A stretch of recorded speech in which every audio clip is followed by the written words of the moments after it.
Hi friends, welcome back to my channel. మన ఛానల్లో video post చేసి చాలా రోజులు అవుతుంది. ఒక సినిమా రివ్యూ గురించి ఈ వీడియోలో మాట్లాడదాం. సినిమా పేరు వచ్చేసి ప్రణయం. ఈ మూవీ ఓపెనింగ్ సీన్ వచ్చేసి జనరల్గా బయట జరుగుతున్న విషయమే. అది వృద్ధులు ఉంటారు కదా, వృద్ధులని వాళ్ళ పిల్లలు వృద్ధాశ్రమంలో చేర్పించి అందులో ఉంచుతున్నారు కదా, వాళ్ళ బాధ ఎలా ఉంటుందనే సీన్ ఇది. ఫస్ట్ ఓపెనింగ్ సీన్ చాలా బాగుంటుంది, ఒకసారి చూడండి. ఇది కూడా మన ఇల్లు కదా టీచర్, ఇంకేం సమస్య మీకు? ఇక్కడ పని అయిపోయాక నువ్వు రోజు మీ ఇంటికి ఎందుకు వెళ్ళిపోతున్నావు? ఇల్లంటే నీకు ఇష్టం కాబట్టే కదా. ఎవరికైనా వాళ్ళ ఇంట్లో ఉండడమే కదా శివ ఇష్టం, నాకు కూడా. కానీ నేనెప్పటికీ మా ఇంటికి వెళ్ళడం అనేది జరగని పని. వాడు నన్ను తీసుకెళ్ళడు. ఇప్పుడు నాకు ఒక ఇల్లు ఉండడమే కదా సమస్య మీకు. ఇప్పుడు మీకేం కావాలి? మీరు ఇక్కడ ఉండలేరు, మీకు ఇంటికి వెళ్ళి ఉండాలి అంటే మీకు ఒక ఇల్లు కావాలి, అంతే కదా విషయం. అయితే దానికి ఒక మంచి పరిష్కారం ఉంది. అదేమిటో చెప్పమంటారా? నేను ఇక్కడ ఒక పని మనిషిని. టీచర్ గారికి ఉన్నంత చదువు నాకు లేదు. నా భార్య చనిపోయి 12 సంవత్సరాలు అయింది. నాకంటూ ఎవరూ లేరు. ఇక్కడ పని చూసుకొని ఇంటికి వెళ్ళిన తర్వాత ఒక కాఫీ పెట్టి ఇచ్చేవాళ్ళు కూడా ఎవరూ లేరు. ఇక్కడ ఈ సీన్లో లవ్ ప్రపోజల్ సీన్ ఉంటుంది. చాలా బాగా తీసింది డైరెక్టర్. అయితే టీచర్ గారికి సమ్మతం అయితే మా ఇంటికి వచ్చి ఉండొచ్చు. టీచర్ గారికి ఒక ఇల్లు దొరికినట్టు ఉంటుంది, నాకు కాఫీ పెట్టించే మనిషి దొరికినట్టు ఉంటుంది. ఏంటి ఏంజల్? టీచర్ గారు, ఒకవేళ మీరు వస్తే మనం పెళ్లి చేసుకుందాం. నలుగురు ఏమనుకుంటారో ఏమో. టీచర్ గారు, మీకు సమ్మతం అయితే ముందే నాకు చెప్పండి. ఏంటి ఇప్పుడుండే పరిస్థితుల్లో మనం ఎంతకాలం బతకపోతాం చెప్పండి? ఊరికే తన ప్రపోజల్కి ఆమె కూడా ఒప్పుకుంటుంది. ఒక టైంలో ఓకే చెప్తుంది. తర్వాత ఇద్దరు కలిసి పెళ్లి చేసుకుంటారు. ఆ సీన్ చూడండి.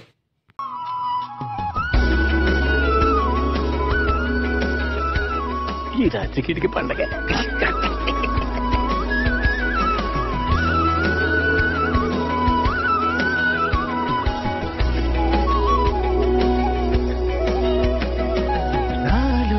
గుండెల్లో ఉన్న పెరిగేను చిగురందాశ, హృదయాన ఒక మోహజాలం వినిపించేదో రహస్యం. నీవే నీవే నా జీవతాన, చిరుదివ్వే నాలో వెలిగించే తరుణం, కలలన్నీ తొలిసారి. ఈ లొకేషన్లో ఆ ఇల్లు చూడండి అసలు ఎంత బాగుందో. మనకి ఒక 70 ఏళ్ళు వచ్చిన తర్వాత అలాంటి జీవితం గడపాలని ఎవరికుండా చెప్పండి ఈ రోజులలో. అదిగో నీలాకాశం, మదిలో ఆవేశం, దూరాన వీచేడి చిరుగాలిలాగా తరించే దేవరాగం, మనసే చీడ మునిగే ముసిరే. తనతోనే కలిసి ఉంటా అని ఎంత క్లియర్గా చెప్తాడు చూడు. అసలు ఆ సీను అద్భుతం అసలు.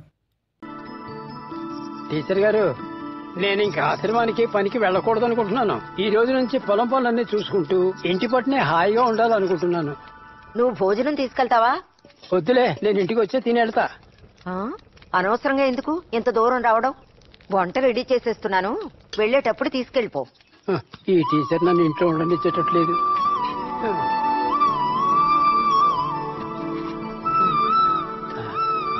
నేను త్వరగా వచ్చేస్తా. అంత తొందర ఏం లేదు, నిదానంగానే రా. సరేలే.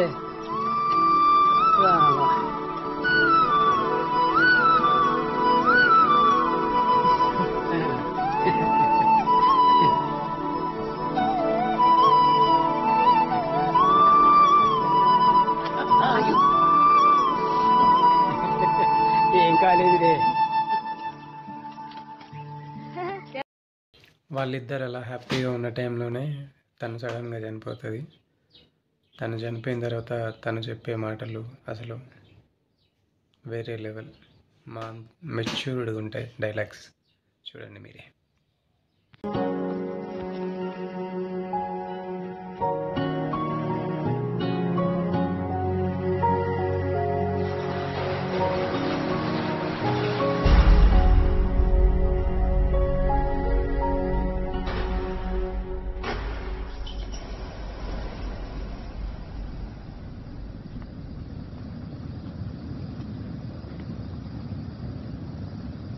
నిజం చెప్పాలంటే మంచివాళ్ళని దేవుడు త్వరగా తీసుకుపోతాడనడం సత్యం. కాబట్టి అప్పుడు నా భార్య పోయింది. ఇదిగో ఇప్పుడు టీచర్ గారు.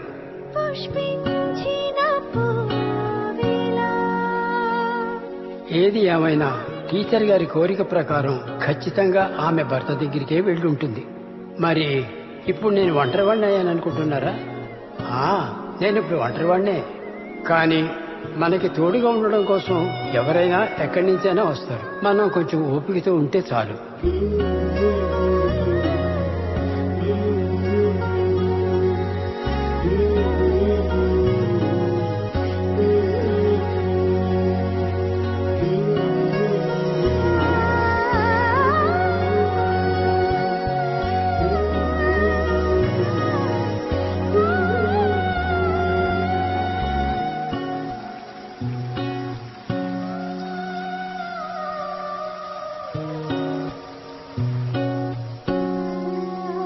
క్లిక్ చేసి సబ్స్క్రైబ్ చేసుకోండి ఫ్రెండ్స్. Thank you.